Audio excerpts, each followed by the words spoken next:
90-degree Fahrenheit day, light winds, and off they went.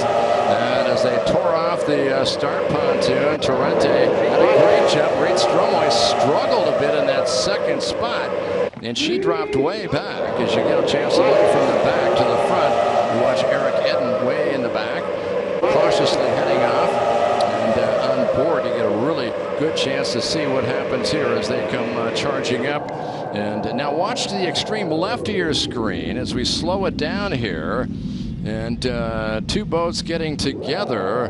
And boy, was that Benavente? I think it was. I think Benavente was on the outside, Giap was on the inside, and all of a sudden it was as though the boats wouldn't. Well, I'd rather not give you an opinion on that because it's difficult to say. One of these racing things. You'll watch it again. Way over on the left. There you go. It's and Torrente, or I'm sorry, Philippe Shep was slow to turn maybe, but he was continuing out, being a bit cautious, of course, and that took out of play that long drag race we were expecting to see only in lap 1.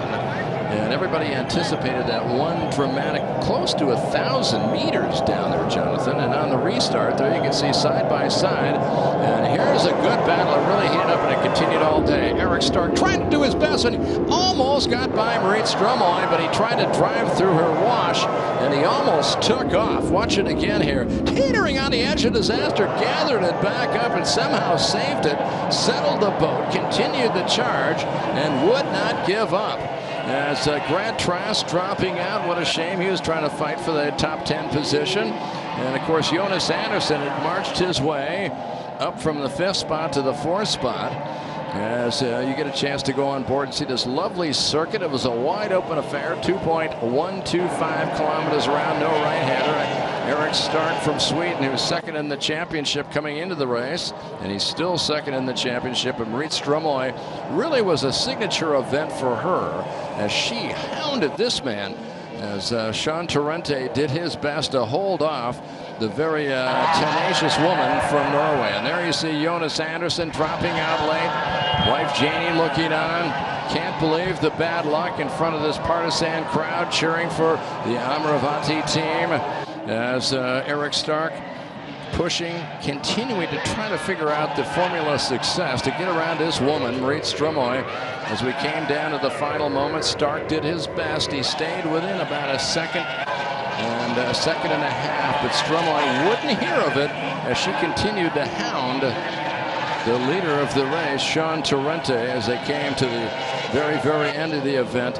And Marit Stromoy looking good in that Baba boat, Jonathan. Very, very much so, Steve. Absolutely drove up, lined it up. And Sean Torrente now heading toward the flag. Torrente knowing that if he can just set a pace and not push it, just keep the competition behind him without overstressing the engine, as he came across the line, and Sean Torrente wins his 3rd race of the season and his 1st in India, and takes over this championship lead here in India. What a great day for the Florida driver, Sean Torrente, winning by 2.17 seconds. And look at the team with Craig Bailey, a winner himself on the tour. He's the team manager, and of course the radio man for Marit Stromoy, Jean-Claude Goy. He was a great guy. Like a Sean Torrente, starting to feel a little bit more confident about his chances now. Hey, when we went out to dinner with him on Thursday night, I mean, he was 3rd in the championship. 2 days later, 3 days later, he's number 1 now. They're chasing him with a 7-point lead. But boy, you know what? Those last 2 races in the Emirates, all bets are off. It's unbelievable.